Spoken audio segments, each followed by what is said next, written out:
હવે બીજો જે પ્રશ્ન આપણે ઉકેલી શકીએ એ આ પ્રકારનો છે કે ભૌતિક રાશિઓ વચ્ચેનો સંબંધ આપણે મેળવી શકીએ અથવા તો કોઈ એક ભૌતિક રાશિ નું અન્ય ભૌતિક રાશિઓ ના પદમાં સમીકરણ આપણે તૈયાર કરી શકીએ છીએ।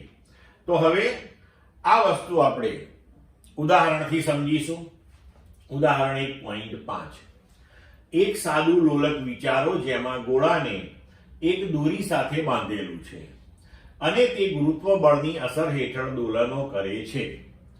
ધારો કે સાદા લોલકના દોલનોનો આવર્તકાળ, તેની લંબાઈ, ગોળાના દળ, ગુરુત્વ પ્રવેગ પર આધારિત છે। અહીંયા લંબાઈ L ગણી લેજો મિત્રો। તો પરિમાણની રીતનો ઉપયોગ કરીને આવર્તકાળનું સૂત્ર મેળવો। હવે અહીંયા ધ્યાન રાખજો કે તમને જો આ પ્રકારનો કોઈ પણ પ્રશ્ન પૂછવામાં આવશે તો એની અંદર જેમ કે આપણને કહ્યું છે કે આવર્તકાળનું સૂત્ર મેળવવાનું છે લોલક માટે, તો એ આવર્તકાળ કઈ કઈ રાશિઓ ઉપર આધારિત છે એ તમને હંમેશા આપેલું હશે, એટલે એની તમારે ચિંતા કરવાની જરૂર નથી।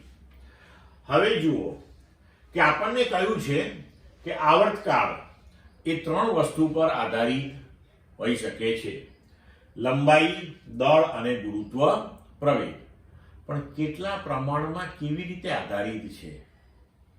એના કોઈ રાશિનો વર્ગ આવે છે, કોઈ રાશિનું વર્ગમૂળ એની અંદર આવે છે, કોઈ રાશિનો ઘન આવે છે, એ ખબર નથી।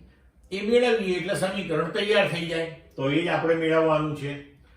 તો આવર્તકાળ T નો આધાર ભૌતિક રાશિઓ L, G અને M પર છે।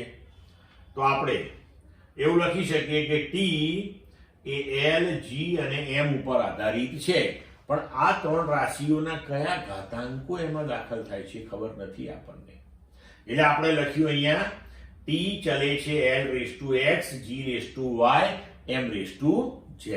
હવે XYZ આપણે શોધવાના છે અહીંયા, તો આપણે લખી શકીએ કે T બરાબર K L⁻x, G⁻y, M⁻z, જ્યાં K જે છે એ પરિમાણ રહિત સમપ્રમાણતાનો અચળાંક છે। હવે M0 L0 T1 એ ડાબી બાજુનું પારિમાણિક સૂત્ર થયું। જમણી બાજુ K જે છે એ તો પરિમાણ રહિત છે, એટલે એને કોઈ પારિમાણિક સૂત્ર હોય નહીં। લંબાઈનું L1 એની x ઘાતાંક છે, તો અહીંયા x ઘાતાંક લખી। G એટલે ગુરુત્વ પ્રવેગ એટલે પ્રવેગ, તો એનું L1 T-2 એની ઘાતાંક y। M દળ, તો એનું પરિમાણ M1 એની ઘાતાંક z। હવે આપણે અહીંયા આગળ પારિમાણિક દ્રષ્ટિએ સાચું સમીકરણ મેળવવા માંગીએ છીએ, એટલે જ આપણે બંને બાજુના પરિમાણ સાચા છે અને સમાન છે એમ ગણીને જ આપણે આગળ ચાલીએ છીએ।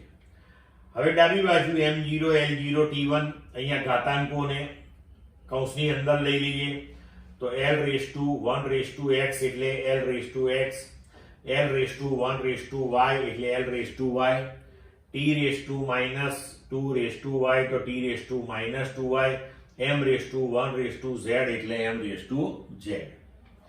હવે ડાબી બાજુ M0 L0 T1, તો જમણી બાજુને પણ M, L, T ના ઓર્ડરમાં આપણે તેના ક્રમમાં ગોઠવી દઈએ।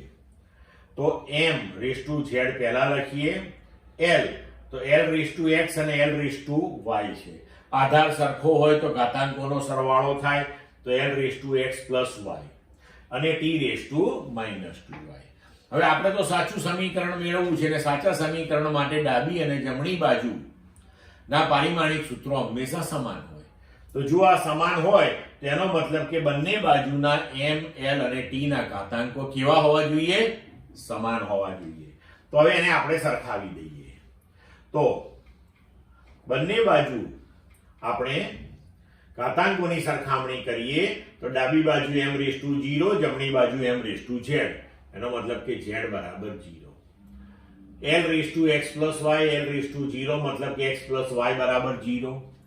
T⁻2y, T⁻1 મતલબ કે -2y બરાબર 1। તો અહીંયા આપણને સૌથી પહેલા y બરાબર -1/2 મળી ગયું, z બરાબર તો 0 પહેલેથી જ મળ્યું છે. હવે y ની કિંમત આપણે અહીં મૂકી દઈએ તો x - 1/2 બરાબર 0, તો x બરાબર 1/2.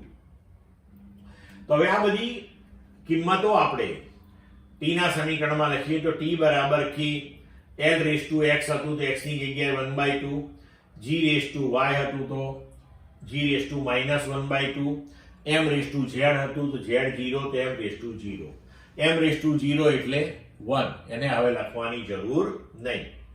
તો હવે આપણે લખી શકીએ એના બરાબર k l(1/2) g -1/2 અથવા તો k l(1/2) ભાગ્યા g(1/2) અથવા તો k કૌંસમાં l ભાગ્યા g આખાઈને (1/2)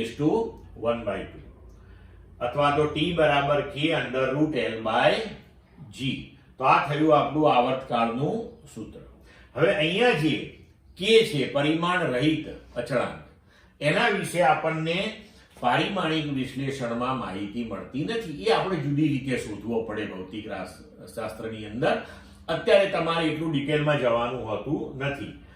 આ તમને આપેલો હોય, k ની કિંમત છે 2π, એટલે આપણું જે આવર્તકાળનું સૂત્ર છે એ થશે t બરાબર 2π √l/g. ક્લિયર મિત્રો?